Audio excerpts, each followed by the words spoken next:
आज है निर्जला एकादशी। तो जानते हैं क्या है निर्जला एकादशी, क्यों की जाती है।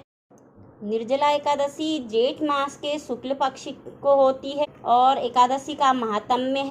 युधिष्ठिर ने कहा, जनार्दन, अपरा का सारा महात्म्य मैंने सुन लिया, अब ज्येष्ठ के शुक्ल पक्ष में जो एकादशी हो उसका वर्णन कीजिए। भगवान श्री कृष्ण बोले, राजन, इसका वर्णन परम धर्मात्मा सत्यवती नंदन व्यास जी करेंगे, क्योंकि ये संपूर्ण शास्त्रों के तत्वज्ञ और वेद वेदांतों के पारंगत विद्वान हैं। वेद व्यास जी कहने लगे, दोनों ही पक्षों की एकादशी को भोजन ना करें। द्वादशी को स्नान आदि से पवित्र होकर फूलों से भगवान केशव की पूजा करके नित्य कर्म समाप्त होने के बाद पहले ब्राह्मणों को भोजन देकर अंत में स्वयं भोजन करें। राजन, जन्ना शौच और मरना शौच में भी एकादशी को भोजन नहीं करना चाहिए।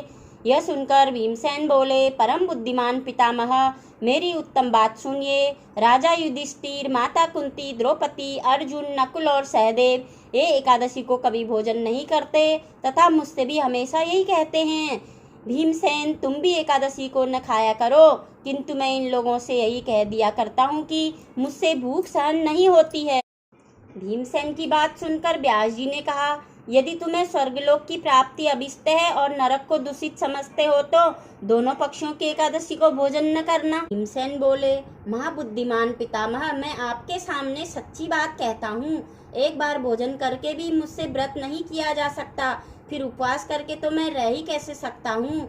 मेरे उदर में वृक्क नामक अग्नि सदा प्रज्वलित रहती है, अतः जब मैं बहुत अधिक खाता हूँ तभी यह शांत होती है। इसलिए महामुने, मैं वर्ष भर में केवल एक ही उपवास कर सकता हूँ, जिससे स्वर्ग की प्राप्ति सुलभ हो तथा जिसके करने से मैं कल्याण का भागी हो सकूं।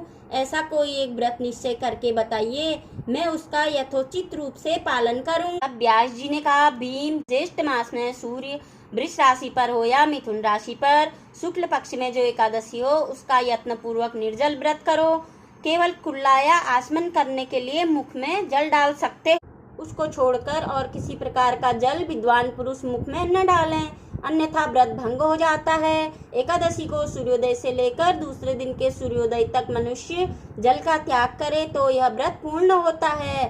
तत्पश्चात द्वादशी को निर्मल प्रभात काल में स्नान करके ब्राह्मणों को विधि पूर्वक जल और स्वर्ण का दान करें। इस प्रकार सब कार्य पूरा करके जितेंद्रिय पुरुष ब्राह्मणों के साथ भोजन करें। वर्ष भर में जितनी एकादशियां होती हैं उन सब का फल निर्जला एकादशी के सेवन से मनुष्य प्राप्त कर लेता है। शंख, चक्र और गदा धारण करने वाले भगवान केशव ने मुझसे कहा था कि यदि मानव सबको छोड़कर एकमात्र मेरी शरण में आ जाए और एकादशी को निराहार रहे तो वह सब पापों से छूट जाता है। एकादशी का व्रत करने वाले पुरुष के पास विशालकाय, विकराल आकृति और काले रंग वाले दंड पासधारी भयंकर यमदूत नहीं आते। अंतकाल में पीताम्बरधारी सौम्य स्वभाव वाले, हाथ में सुदर्शन धारण किए हुए, मन के समान वेगशाली विष्णुदूत आकर इस वैष्णव पुरुष को भगवान विष्णु के धाम में ले जाते हैं। अतः निर्जला एकादशी को पूर्ण यत्न करके उपवास करना चाहिए। तुम भी सब पापों की शांति के लिए यत्न के साथ उपवास और श्री हरि का पूजन करो। स्त्री हो या पुरुष, यदि उसने मेरु पर्वत के बराबर भी महान पाप किया हो तो वह सब एकादशी के प्रभाव से भस्म हो जाता है। जो मनुष्य उस दिन जल के नियम का पालन करता है वह पुण्य का भागी होता है। जो ज्येष्ठ के शुक्ल पक्ष में एकादशी को उपवास करके दान देंगे वे परम पद को प्राप्त होंगे। जिन्होंने निर्जला एकादशी को उपवास किया वे ब्रह्म हत्यारे, शराबी, चोर तथा गुरुद्रोही होने पर भी सब पापों से मुक्त हो जाते हैं। कुंती नंदन, निर्जला एकादशी के दिन श्रद्धालु स्त्री पुरुषों के लिए जो विशेष दान और कर्तव्य विहित है उसे सुनो। उस दिन जल में शयन करने वाले भगवान विष्णु का पूजन और जलमयी धेनु का दान करना चाहिए। ऐसा करने से ब्राह्मण अवश्य संतुष्ट होते हैं और उनके संतुष्ट होने पर श्री हरि मोक्ष प्रदान करते हैं। जिन्होंने सम, दम और दान में प्रवृत्त हो श्री हरि की पूजा और रात्रि में जागरण किया, इस निर्जला एकादशी का व्रत किया, उन्हें अपने साथी बीती हुई 100 पीढ़ियों को और आने वाली 100 पीढ़ियों को भगवान वसुदेव के परम धाम में पहुंचा देते हैं। निर्जला एकादशी के दिन अन्न, वस्त्र, गौ, जल, शैया, सुंदर आसन, कमंडल तथा ब्राह्मण को जूता दान करता है, वह सोने के विमान पर बैठकर स्वर्गलोक में प्रतिष्ठित होता है। जो इस एकादशी की महिमा को भक्तिपूर्वक सुनता तथा जो भक्तिपूर्वक उसका वर्णन करता है, वे दोनों स्वर्गलोक में जाते। एकादशी को निराहार रहकर आचमन के सिवा दूसरे जल का भी त्याग करूंगा। द्वादशी को देव देवेश्वर भगवान विष्णु का पूजन करना चाहिए। जल का घड़ा संकल्प करते हुए निम्नांकित मंत्र का उच्चारण करें। देव देव ऋषिकेश संकर्षणवतारक उदकुंभ प्रदाने नय मां परमा गतिमा।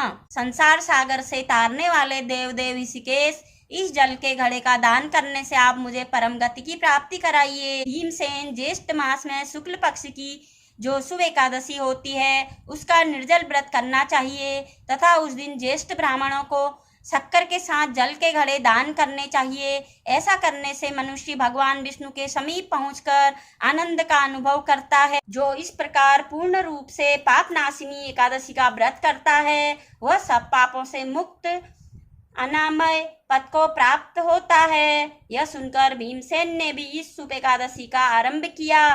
तब से यह लोक में पांडव द्वादशी के नाम से विख्यात हुई। ओम नमो भगवते वासुदेवाय नमः। नमो भगवते वासुदेवाय नमः।